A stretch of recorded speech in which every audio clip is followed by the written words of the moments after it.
Hey guys, അപ്പോൾ ഇത്ര വെളുപ്പിന് ഇത് എങ്ങോട്ടേക്ക് പോകുന്നതെന്നാണ് നിങ്ങൾ വിചാരിക്കുന്നത്. ഞാൻ ഇന്ന് ഒരു മൂവി ഡേറ്റിന് പോവാണ്. മൂവി ഡേറ്റ് എന്നൊക്കെ പറയുമ്പോൾ നിങ്ങൾ വിചാരിക്കും ഒരു 4-5 പേരോ അല്ലെങ്കിൽ എൻ്റെ ബോയ് ഫ്രണ്ടോ ആരെങ്കിലും ഒക്കെ കാണുന്നു. എവിടുന്ന് ഒരു സോളോ ഡേറ്റ്. അപ്പം നമ്മൾ കാണാൻ പോകുന്ന പടം ഇറ്റ്സ് ദുരന്തർ 2. ഞാൻ പോയത് ഏരീസ് ഫ്ലിക്സിലാണ്. ചെന്നപ്പോൾ വലിയ തിരക്കൊന്നുമില്ലായിരുന്നു. ആൻഡ് ഓൺ ഗോയിങ് വാഴ 2 നടക്കുമായിരുന്നു. സോ ഫൈനലി നമ്മൾ മൂവി കാണാൻ കയറി. അപ്പോൾ ദുരന്തറെ പറ്റി പറയുകയാണെങ്കിൽ ഒന്നും പറയണ്ട, ലക്ഷ്യമില്ല, അടിപൊളി പടം. ഇതുവരെ കാണാത്തൊരു മസ്റ്റ് വാച്ചിങ് മൂവിയാണ്.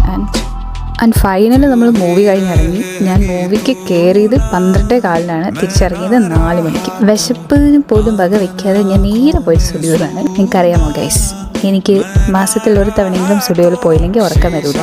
എനിക്കങ്ങനെ ഒരു അസുഖമുണ്ട്. കൈ കിട്ടുന്നതൊക്കെ വാരിയെടുക്കും, എന്നിട്ട് പറയുന്നതെല്ലാം എനിക്ക് വേണമെന്ന്. അങ്ങനെ എന്നെപ്പോലുള്ളവരാണ് കമൻറ്റ് ചെയ്യണേ.